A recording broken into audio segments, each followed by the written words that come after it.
নমস্কার শ্রোতা বন্ধুরা, গল্প কথার আসরের আজকের বৈঠকে যোগদান করার জন্য আপনাদের সবাইকে অসংখ্য ধন্যবাদ। আমি রুদ্র দত্ত। আজকে পাঠ করব বঙ্কিমচন্দ্রের কমলাকান্তের দপ্তরের পরবর্তী সংখ্যা। এর আগের সংখ্যাগুলিতে কমলাকান্ত তথা বঙ্কিমচন্দ্রকে বিভিন্ন মেজাজে, বিভিন্ন রঙে, বিভিন্ন ঢঙে দেখেছি। আজকের এই সংখ্যাটিতে কমলাকান্তের যে মেজাজ, তা অবশ্য সম্পূর্ণ নতুন নয়। কমলাকান্তের দপ্তরের একেবারে প্রথম সংখ্যা একাতে যে কথা বলা আছে, আজকের এই সংখ্যাটি তারই অন্য একরকম উপস্থাপন। সেই উপস্থাপনা আস্তে আস্তে অবশ্য বঙ্কিমচন্দ্রের প্রগাঢ় দেশপ্রেম এবং জাতিপ্রেমের অভিব্যক্তিতে মিশে যায়। তবে সর্বোপরি এই সংখ্যাটির যে কৌতূহলোদ্দীপক বৈশিষ্ট্য, তাহলে এই একটিমাত্র কীর্তন গীতকে নিয়ে তার এক একটি পংক্তি বিশ্লেষণ করে তার ভাবার্থ এবং ভাব সম্পদকে পরিস্ফুট করার সঙ্গে সঙ্গেই বঙ্কিমচন্দ্রের নিজস্ব দেশপ্রেম চেতনায় উপনীত হওয়া। পাঠ করার সময় এই সংখ্যাটির প্রতি আমি কথক হিসেবে সম্পূর্ণ সুবিচার করতে পারবো কিনা তা জোর দিয়ে বলতে পারি না। সে বিচার আপনাদের হাতেই রইল শ্রোতা বন্ধুরা। বাংলা সংস্কৃতি আজ যেখানে এসে দাঁড়িয়েছে, কমলাকান্তের এই বিলাপ হয়তো বর্তমান যুগের নিতান্ত অনুপযোগী নয়। সে বিচারও আপনারাই করবেন। আরম্ভ করছি আজকের পাঠ, বঙ্কিমচন্দ্রের কমলাকান্তের দপ্তরের দ্বাদশ সংখ্যা, একটি গীত।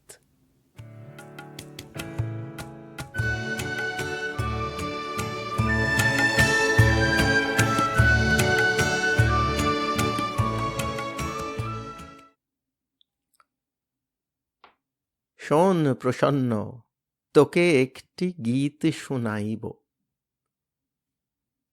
প্রসন্ন গোয়ালিনী বলিল, আমার এখন গান শুনিবার সময় নয়, দুধ জোগাবার বেলা হলো।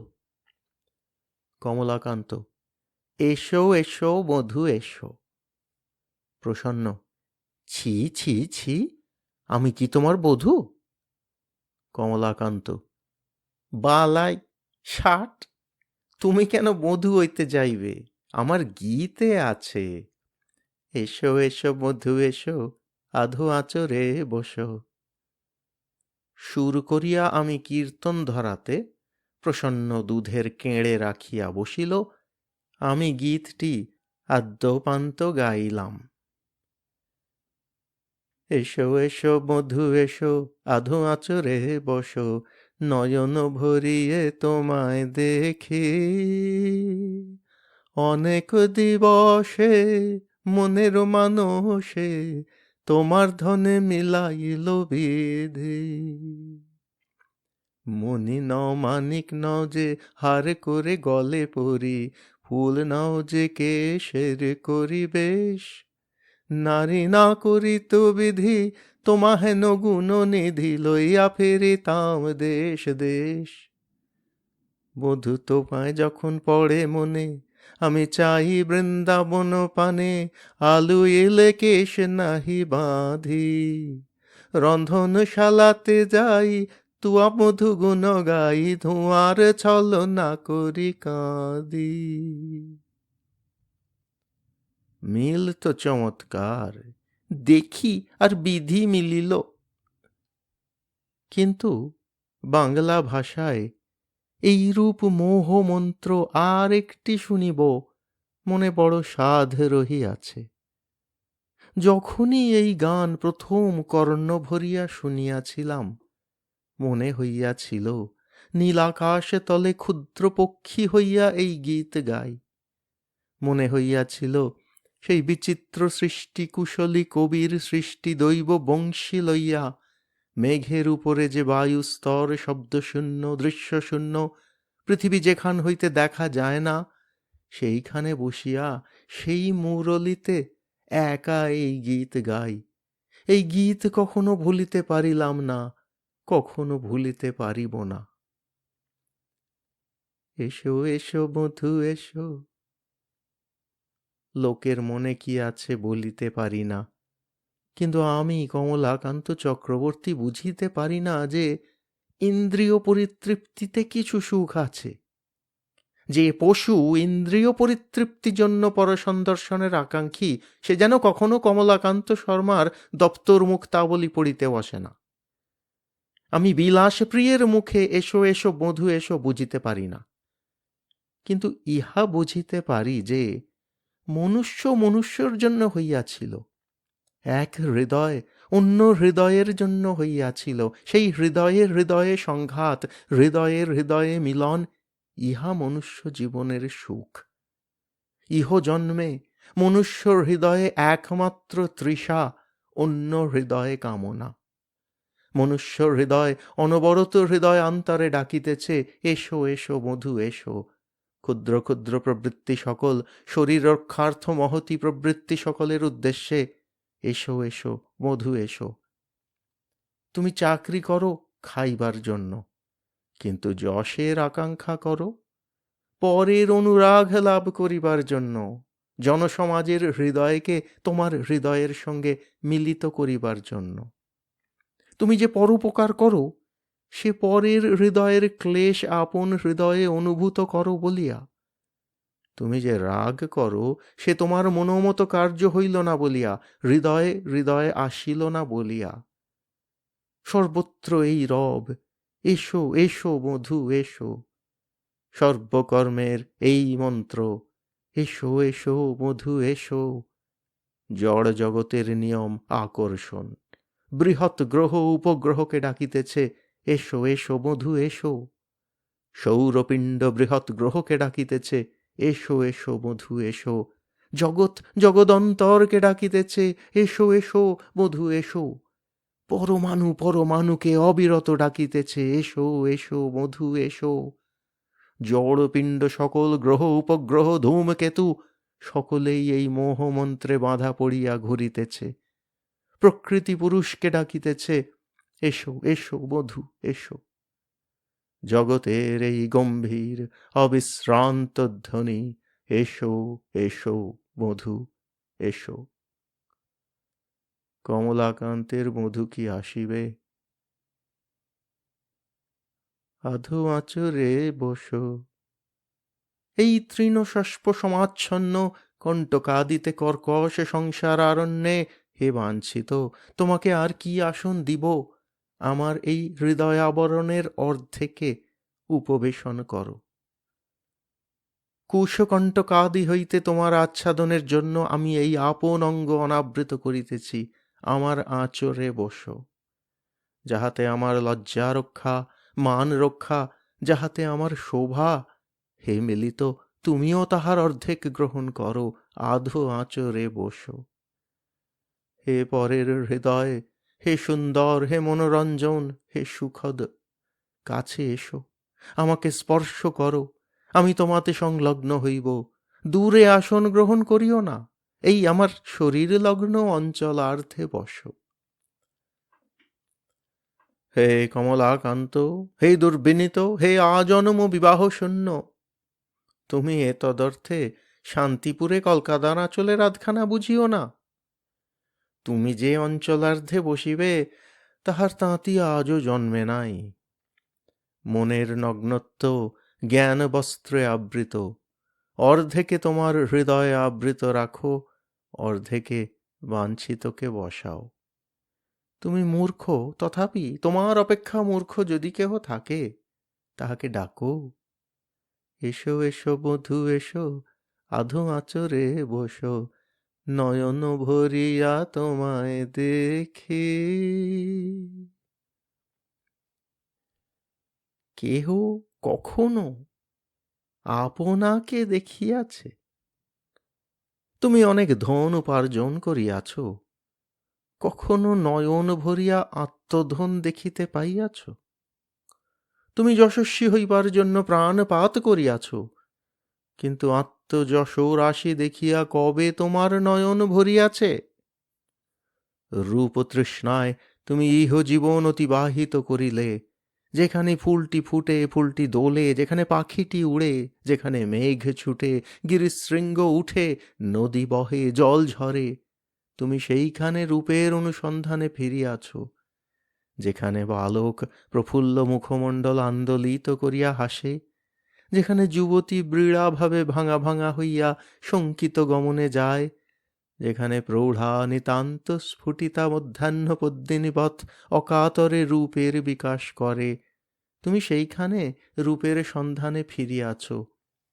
কখনো নয়ন ভরিয়া রূপ দেখিয়াছ? দেখো নাই কি যে কুসুম দেখিতে দেখিতে শুকায়, ফল দেখিতে দেখিতে পাকে পড়ে পচে গলে, পাখি উড়িয়া যায়, মেঘ চলিয়া যায়, গিরি ধূমে লুকায়, নদী শুকায়, চাঁদ ডুবে, নক্ষত্র নিবিয়া যায়। শিশুর হাসি রোগে হরণ করে, যুবতীর বৃড়া কিসে না যায়, প্রৌঢ়া বয়সে শুকাইয়া যায়। ইহা সংসারের দূরদৃষ্ট, কেহ কিছু নয়ন ভরিয়া দেখিতে পায় না। অথবা এই সংসারেরই শুভাদৃষ্ট, কেহ কিছু নয়ন ভরিয়া দেখিতে পায় না। গতিই সংসারের সুখ, চাঞ্চল্যই সংসারের সৌন্দর্য। নয়ন ভরে না, সে নয়ন আমরা পাই নাই। পাইলেই সংসার দুঃখময় হইত, পরিতৃপ্তি রাক্ষসী আমাদের সকল সুখকে গ্রাস করিত। যে কারিগর এই পরিবর্তনশীল সংসার আর এই অতৃপ্য নয়ন সৃজন করিয়াছেন, তাহার কারিগরির উপর কারিগরি এই বাসনা, নয়ন ভরিয়া তোমায় দেখি। জগৎ পরিবর্তনশীল, নয়নও অতৃপ্য, অথচ বাসনা, নয়ন ভরিয়া তোমায় দেখি। হে রূপ, হে বাহ্য সৌন্দর্য, হে অন্তঃপ্রকৃতির সহিত সম্বন্ধ বিশিষ্ট, কাছে আইসো, নয়ন ভরিয়া তোমায় দেখি। দূরে বসিলে দেখা হইবে না, কেননা দেখা কেবল নয়নে নহে, সংস্পর্শে বা নৈকট্য ব্যতীত মনের বৈদ্যুতি বহে না। আমরা সর্বশরীরে দেখিয়া থাকি। মন হইতে মনে বৈদ্যুতি চলিলে তবে নয়ন ভরিবে। হায়, কি সেই বা নয়ন ভরিবে? নয়নে যে পলক আছে। অনেক দিবসে মনের মানসে তোমাধনে মিলাইল বিধি হে।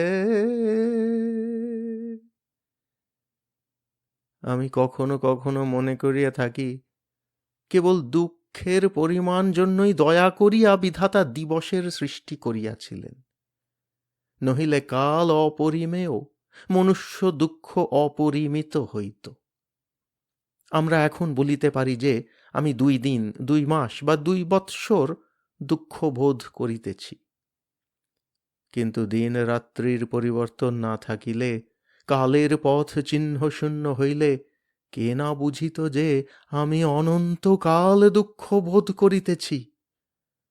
আশা তাহা হইলে দাঁড়াইবার স্থান পাইত না।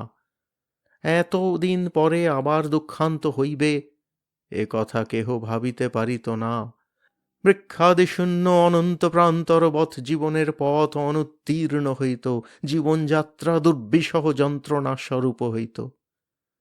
অতএব এই বৃহৎ জগৎ কেন্দ্র সূর্যের পথ আমাদের সুখ দুঃখের মানদণ্ড।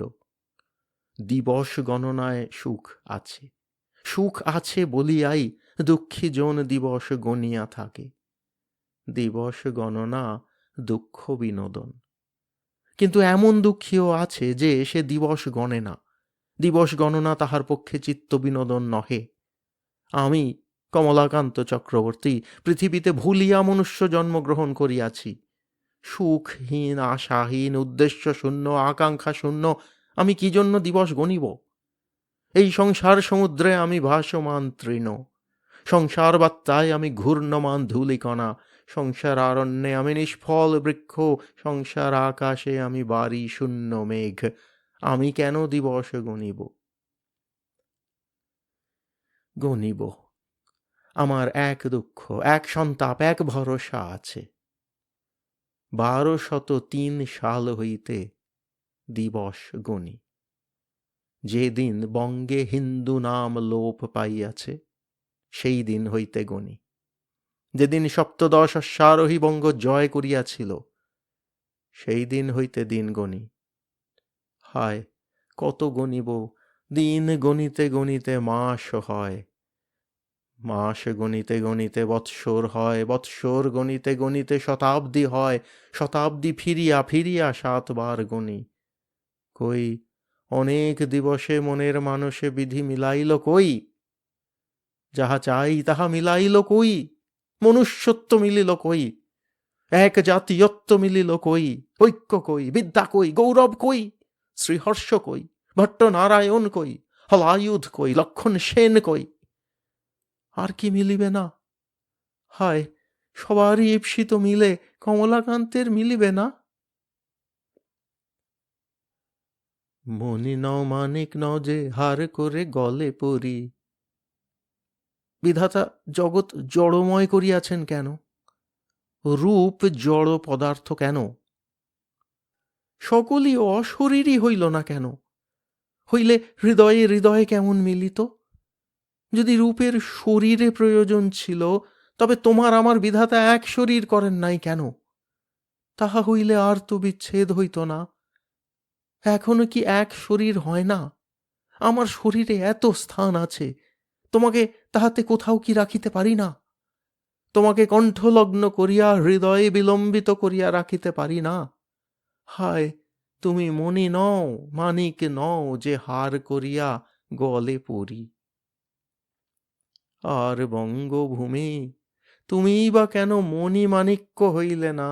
তোমায় কেন আমি হার করিয়া কণ্ঠে পরিতে পারিলাম না? তোমায় যদি কণ্ঠে পরিতাম, মুসলমান আমার হৃদয়ে পদাঘাত না করিলে তাহার পদরেণু তোমাকে স্পর্শ করিতে পারিত না। তোমায় সুবর্ণের আসনে বসাইয়া হৃদয়ে দোলাইয়া দেশে দেশে দেখাইতাম। ইউরোপে, আমেরিকে, মিশরে, চীনে দেখিত তুমি আমার কি উজ্জ্বল মণি। আমায় নারী না করিত বিধি, তোমা হেন গুণ বিধি লইয়া ফিরিতাম দেশ দেশ।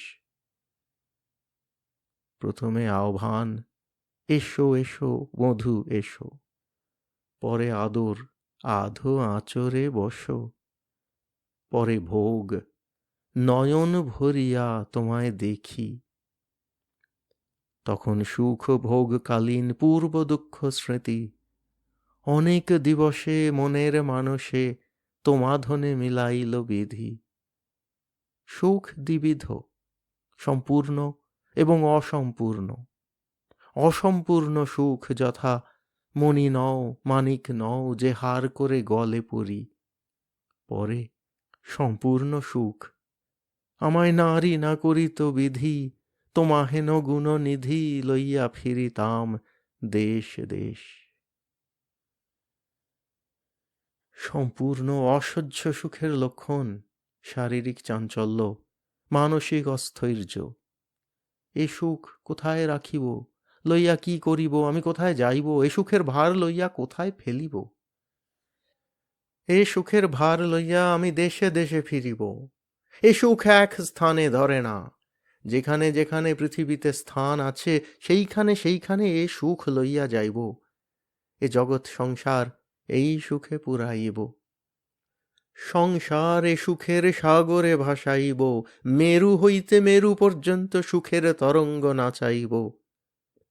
আপনি ডুবিয়া উঠিয়া ভাসিয়া হেলিয়া ছুটিয়া বেড়াইব। এ সুখে কমলাকান্তের অধিকার নাই, এ সুখে বাঙালির অধিকার নাই, সুখের কথাতেই বাঙালির অধিকার নাই। গোপীর দুঃখ, বিধাতা গোপীকে নারী করিয়াছেন কেন? আমাদের দুঃখ, বিধাতা আমাদের নারী করেন নাই কেন? তাহা হইলে মুখ দেখাইতে হইত না। সুখের কথায় বাঙালির অধিকার নাই, কিন্তু দুঃখের কথায় আছে। কাতরোক্তি যত গভীর, যতই হৃদয় বিদারক হোক না কেন, তাহা বাঙালির মর্মোক্তি। আর কাতরোক্তি কোথায় বা নাই? নবপ্রসূত পক্ষী শাবক হইতে মহাদেবের শৃঙ্গধ্বনি পর্যন্ত সকলেই কাতরোক্তি। সম্পূর্ণ সুখে সুখীও সুখকালে পূর্ব দুঃখ স্মরণ করিয়া কাতরোক্তি করে, নহিলে সুখের সম্পূর্ণতা কি? দুঃখ স্মৃতি ব্যতীত সুখের সম্পূর্ণতা কোথায়? সুখ দুঃখময়। তোমায় যখন পড়ে মনে, আমি চাই বৃন্দাবন পানে, আলুইলে কেশ নাই বাঁধি। এই কথা সুখ দুঃখের সীমারেখা। যাহার নষ্ট সুখের স্মৃতি জাগরিত হইলে সুখের নিদর্শন এখনো দেখিতে পায়, সে এখনো সুখী, তাহার সুখ একেবারে লুপ্ত হয় নাই।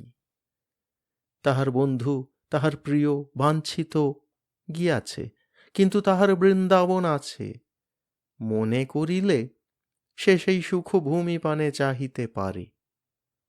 যাহার সুখ গিয়াছে, সুখের নিদর্শন গিয়াছে, মধু গিয়াছে, বৃন্দাবনও গিয়াছে, এখন আর চাহিবার স্থান নাই। সেই দুঃখী, অনন্ত দুঃখে দুঃখী। বিধবা যুবতী মৃতপতির যত্ন রক্ষিত পাদুকা হারাইলে যেমন দুঃখে দুঃখী হয়, তেমনি দুঃখে দুঃখী। আমার এই বঙ্গদেশের সুখের স্মৃতি আছে, নিদর্শন কই? দেবপাল দেব, লক্ষণ সেন, জয়দেব শ্রীহর্ষ, প্রয়াগ পর্যন্ত রাজ্য, ভারতের অধীশ্বর নাম, গৌড়ী রীতি, এ সকলের স্মৃতি আছে, কিন্তু নিদর্শন কই? সুখ মনে পড়িল, কিন্তু চাহিব কোন দিকে? সে গৌড় কই? সে যে কেবল যবন লাঞ্ছিত ভগ্নাবশেষ। আর্য রাজধানীর চিহ্ন কই? আর্যের ইতিহাস কই? জীবনচরিত কই? কীর্তি কই? কীর্তিস্তম্ভ কই? সমরক্ষেত্র কই? সুখ গিয়াছে, সুখ চিহ্ন গিয়াছে, মধু গিয়াছে, বৃন্দাবনও গিয়াছে, চাহিব কোন দিকে? চাহিবার এক শ্মশান ভূমি আছে, নবদ্বীপ। সেইখানে সপ্তদশ যবনে বাংলা জয় করিয়াছিল। বঙ্গমাতাকে মনে পড়িলে আমি সেই শ্মশান ভূমি প্রতি চাই। যখন দেখি সেই ক্ষুদ্রপল্লী গ্রাম বেড়িয়া অদ্যাপি সেই কলধৌত বাহিনী গঙ্গা তরতর রব করিতেছেন, তখন গঙ্গাকে ডাকিয়া জিজ্ঞাসা করি, তুমি আছো, সে রাজলক্ষ্মী কোথায়? তুমি যাহার পা ধুয়াইতে সেই মাতা কোথায়? তুমি যাহাকে বেড়িয়া বেড়িয়া নাচিতে সেই আনন্দ রূপিণী কোথায়? তুমি যাহার জন্য সিংহল বালি আরব সুমিত্রা হইতে বুকে করিয়া ধন বহন করিয়া আনিতে, সে ধনেশ্বরী কোথায়? তুমি যাহার রূপের ছায়া ধরিয়া রূপসী সাজিতে, সে অনন্ত সৌন্দর্যশালিনী কোথায়? তুমি যাহার প্রসাদী ফুল লইয়া ওই স্বচ্ছ হৃদয়ে মালা পরিতে, সে পুষ্পাভরণা কোথায়? সে রূপ, সে ঐশ্বর্য কোথায় ধুইয়া লইয়া গিয়াছ? বিশ্বাসঘাতিনী, তুমি কেন আবার শ্রবণ মধুর কলকল তরতর রবে মন ভুলাইতেছ? বুঝি তোমারই অতল গর্ভ মধ্যে যবন ভয়ে ভীতা সেই লক্ষ্মী ডুবিয়াছেন? বুঝি কুপুত্রগণের আর মুখ দেখিবেন না বলিয়া ডুবিয়া আছেন? মনে মনে আমি সেই দিন কল্পনা করিয়া কাঁদি। মনে মনে দেখিতে পাই মার্জিত বর্ষা ফলক উন্নত করিয়া, অশ্বপদ শব্দমাত্রে নৈশ নীরবতা বিঘ্নিত করিয়া যবন সেনা নবদ্বীপে আসিতেছে। কাল পূর্ণ দেখিয়া নবদ্বীপ হইতে বাংলার লক্ষ্মী অন্তর্হিত হইতেছেন। সহসা আকাশ অন্ধকারে ব্যাপিল, রাজপ্রাসাদের চূড়া ভাঙিয়া পড়িতে লাগিল। পথিক ভীত হইয়া পথ ছাড়িল, নাগরীর অলঙ্কার খসিয়া পড়িল, কুঞ্জবনে পক্ষীগণ নীরব হইল, গৃহ ময়ূর কণ্ঠে অর্ধব্যক্ত কেকার অপরার্ধ আর ফুটিল না। দিবসে নিশীথ উপস্থিত হইল, পণ্যবিথিকার দীপমালা নিবিয়া গেল, পূজাগৃহে বাজাইবার সময় শঙ্খ বাজিল না, পণ্ডিতে অশুদ্ধ মন্ত্র পড়িল, সিংহাসন হইতে শালগ্রাম শিলা গড়াইয়া পড়িল। যুবার সহসা বলক্ষয় হইল, যুবতী সহসা বৈধব্য আশঙ্ক করিয়া কাঁদিল, শিশু বিনা রোগে মাতার ক্রোড়ে শুইয়া মরিল। গাঢ়তর গাঢ়তর গাঢ়তর অন্ধকারে দিক ব্যাপিল। আকাশ অট্টালিকা, রাজধানী, রাজবর্ত, দেবমন্দির, পণ্যবীথিকা সেই অন্ধকারে ঢাকিল। কুঞ্জ তীর ভূমি, নদী সৈকত, নদী তরঙ্গ সেই অন্ধকারে আধার আধার আধার হইয়া লুকাইল। আমি চক্ষে সব দেখিতেছি, আকাশ মেঘে ঢাকিতেছে। ওই সোপানাবলী অবতরণ করিয়া রাজলক্ষ্মী জলে নামিতেছেন। অন্ধকারে নির্বাণ উন্মুখ আলোক বিন্দুবৎ জলে ক্রমে ক্রমে সেই তেজ রাশি বিলীন হইতেছে। যদি গঙ্গার অতল জলে না ডুবিলেন, তবে আমার সেই দেশলক্ষ্মী কোথায় গেলেন?